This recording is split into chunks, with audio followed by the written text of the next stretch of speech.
years in his living room, and he says, would you consider moving down to Florida and living with me and taking care of me until I die?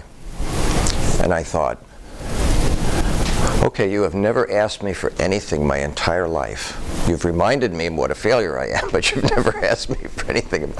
And I'm sitting there thinking, wow, this is a major decision. Now, what makes it major is in Traverse City, Michigan, I've just been offered an $80,000 a year job, free room and board, free health care, everything. It's probably 20 grand. So it's a $100,000 a year job. I'm not bragging, I'm just trying to make a point here. What do you do? Well, when I evaluated the situation, I realized that whatever time I had left, if we were ever going to have a relationship, I was going to move down to Florida and take care of him. So I said goodbye to that job and came down here and took care of him. Best 5 years of my life. When he died, everything, you know, always gets divided in half, the inheritance. My brother wanted to know if I wanted this or that, and we're talking about stuff, things, you know, and I understood that. I didn't have a problem. I said no. I said, no, I have everything I need. Genuine caring. Now, those may be extremes. But genuine caring, putting someone else's needs first, sacrificing your own welfare, even if it's temporary, sometimes it's for a lifetime, and trying to help somebody out. So can we agree genuine caring is an important part of a relationship? Whatever the relationship, I'm not just talking about male, female, any relationship, friends, good friends, parents, genuine caring seems to be one of those central aspects. How about sincerity? How many of you think sincerity is central to it? Only 4 or 5 of you? The rest of you are insincere in your relation? Yeah. What does sincerity mean? Let's flesh that out. Go ahead. You take how they feel and what they want to do seriously. You can consider what they want or need. And how about your needs too? Sincerity. It's built on the word sincere. Go ahead. I think it works both ways with your needs and their needs. Cool. Go ahead. Well, we'll get to that down here. Fidelity is a $50 word for being loyal. But yeah, when you're sincere, but sincere is a little different. Go ahead. Just being able to compromise in any relationship. Because one might want something the other doesn't, but to be able to go ahead and support one another, you got to be able to go down the same path. That's interesting. That's not too bad. My generation, we said one cries, the other tastes salt.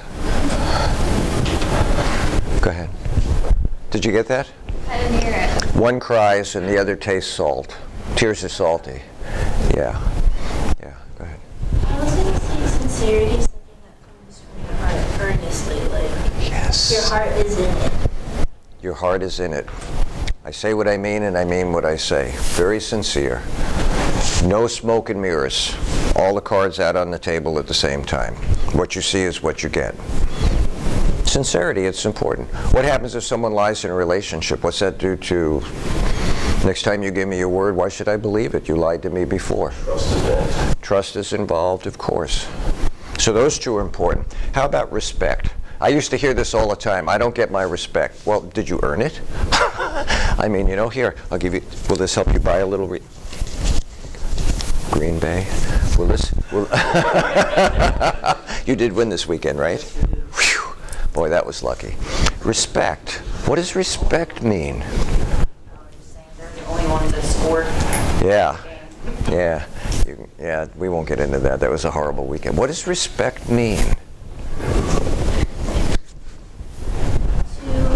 I feel like respect means like to understand another individual's rights and like it's like because a lot of people can be really narrow-minded and think that they're always right, but then you have to put yourself in the other person's shoes and to them and understand them better, and you can't just like oppose your opinions on them. They have their own way of thinking and perception. So I guess like what I'm trying to say is like respect is like being like letting that person be.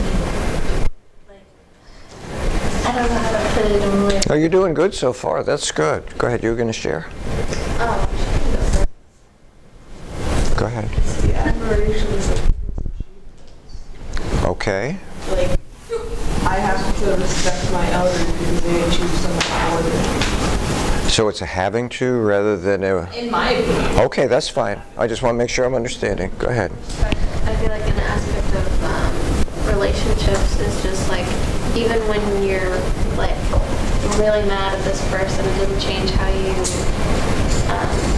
come at them, I guess, in a way, because like you could be nice to them when you're on good terms, and then just like call them all foul names. It's like, but they like treat them the same way, even in disagreements or the way you want to be treated, maybe you should treat other people in the same way. And we've talked about this in class. We will respect everybody's opinion, even if we completely disagree with it. Go ahead, dear. Look at you. Do unto others. Do unto others, sure. There is that do unto others, but like, for example, I grew up, but I was going to say respect is honoring someone else and their morals and their rights, is honoring pretty much how they are. But then there's also the thing is, I grew up saying, okay, you always have to respect your elders. So for example, you as a teacher, I always love to respect you. However, now everybody's, well, the person isn't respecting me the same way, so why should I respect them? Is respect a two-way street? I often tell people, look, I'm more than willing to let you be wrong. And be nice about it. Respect your opinion. No. So my daughter and my daughter and what was his name? I can't remember his name now. Anyway, they both go off to Michigan State, and they're going to get married after they graduate college. And they come back for Thanksgiving vacation to my office, and I have a few parents, right? You figure this out right away. So they come in the office, and I know, okay, so the playing field has just changed, and I'm not gonna let them know I know yet. So they're gonna sit down, and Jody says, we have a question to ask you, and I said, well, go ahead. And she says, would you be upset with us if we decided to not wait until we graduate college, but to get married after the first year? And I looked at her boyfriend, I forget his name now, and I said, no, really, I always remember it until today. And I looked at him and I said, do you think her mother is a pretty woman? And it's like a deer in the headlights. It's like, what?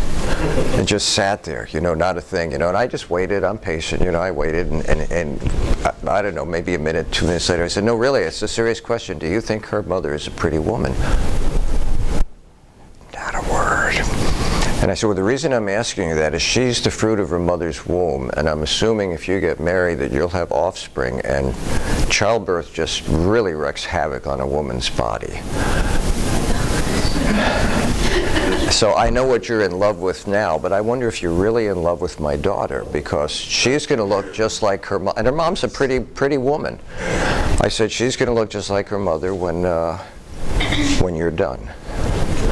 And he just looked at me, never did answer. And I said, that's okay, you can go. So they both got up and left. Later that night, Jody comes home and she says, I never would have thought about asking him that. And I said, well, that's why I did. I said, now, if you ask me, do I agree with everything you do, the answer is no. But if you ask me, do I accept what you do, I said, of course, you're my daughter. I'm always going to accept what you do. I have great respect for you. You will learn like the rest of us. You won't get everything right, and you will learn from your mistakes. I heard a guy on the radio was going to the airport to go to Portland one day, and this guy says, there are no mistakes in life. He said, as long as you learn from them. Respect then has something to do with all those things that we've just shared. There's a mutuality that goes along with it. None of this stands alone, people. How about commitment? Until death do us part.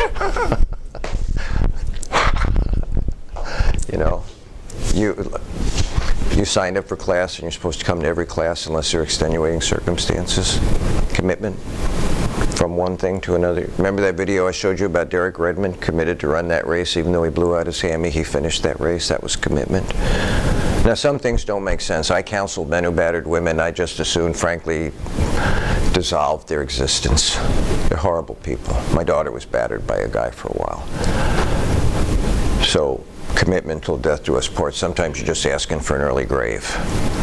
But commitment seems to have some foundational relationship to relationships. Go ahead. This was in another class, but a guy who has the shortest short-term memory of everyone in the world. He can't remember things to a certain point. And his wife, they live separately. They don't want to live together, but every day she comes in and he remembers the day where they were married, but he doesn't remember anything that happened between them. So she comes to him every day, visits, feeds him, and whatnot, and then tells them, hey, do you know you have a daughter, and your daughter's doing this? She has, every day she goes in, but they live separate lives. I like that. That's cool. It's on YouTube. You ever see the movie The Notebook? Same kind of thing. Committed to one another. Committed to one another. Committed to one another. Is commitment important? And then the $50 word, fidelity, loyalty. To be loyal. You know, not to be moved by the wind here or there, you know. Oh, that's a really handsome dude. Wow, and click, click, click. Or wow, what a pretty skirt that is. Click, click, click, click, click. And it's like, are you loyal or are you not? It doesn't take a large evaluation. You either are or you aren't. It should set the course of your relationship. Maybe of all 5 of these, that's the most important one, is loyalty. It sets the course. You set your face like flint to go here and to make sure you get there. It's kind of like in school. How many of you need a 4.0 to go to the next level? Really? How about 3.8? It requires fidelity to your studies, to your dreams, to your vision, to your outcomes. And there's things going to come up next side of you and try and get your attention, you know, and divert your path. Loyalty. So of these 5, are any of them not part of the central?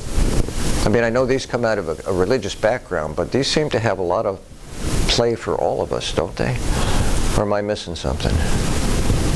Go ahead. They're all really just defined by the individual. I mean, each relationship defines what sincerity is, what respect is, what commitment, all of those things. And there are people that have different expectations in each relationship.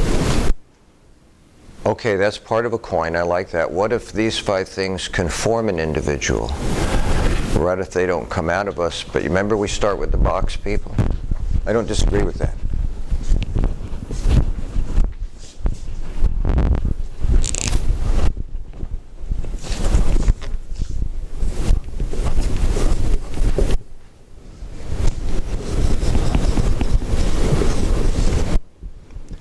Genuine caring, sincerity, respect, commitment, and fidelity. And those conform us. Are you born with these? No.